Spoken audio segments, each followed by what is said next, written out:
रात गहराती है और नहार और रूही अपने छोटे से किराए के घर में बैठे हैं। रूही चुपचाप खिड़की से बाहर देख रही है। उसके मन में तूफान चल रहा है। उसने अपनी बहन जूही से अलग होकर बड़ा बलिदान किया है, लेकिन अंदर ही अंदर उसका दिल टूट चुका है। नहार पास आकर कहता है, रूही, मैं जानता हूं तुझे बहुत दर्द है, लेकिन याद रख, यह दर्द भी हमें और मजबूत बनाएगा। रूही उसकी ओर देखती है और कहती है, नहार, अगर तेरे साथ हूं तो हर मुश्किल आसान लगती है। उधर हवेली में दादी और सोनी की हालत बदतर हो चुकी है। पूरे परिवार ने उनसे मुंह मोड़ लिया है। यहां तक कि नौकर चाकर भी अब उनकी बातों का जवाब देने से कतराते हैं। बुआ जी ताने मारती हैं, मां, आपने ही घर को बर्बादी की राह पर धकेला है। अगर नहार और रूही घर में होते तो आज हालात अलग होते। दादी सब सुनकर अंदर ही अंदर जलती रहती है, लेकिन मानने को तैयार नहीं होती। अचानक एक नई समस्या खड़ी हो जाती है।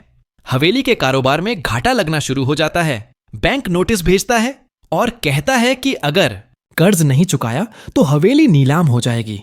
पूरा परिवार घबरा जाता है। दादी माथे पर हाथ रखकर बैठ जाती है। वो सोचती है कि अगर नहार घर में होता तो शायद यह संकट टल सकता था, लेकिन अब नहार को बुलाने की हिम्मत उनमें नहीं बची है। इधर नहार को भी फैक्ट्री की नौकरी में दिक्कतें आती हैं।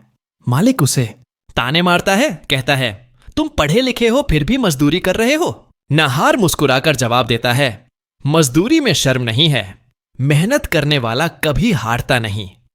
रूही उसका साथ देती है और कहती है, एक दिन यही मेहनत हमें सफलता दिलाएगी। जूही इस बीच चुपचाप दोनों से मिलने आती है। वह अपने साथ खाना और कुछ पैसे लेकर आती है। कहती है, दीदी, मैंने बचपन में आपकी छाया में खुद को सुरक्षित महसूस किया है। आज मैं आपको अकेला नहीं छोड़ सकती।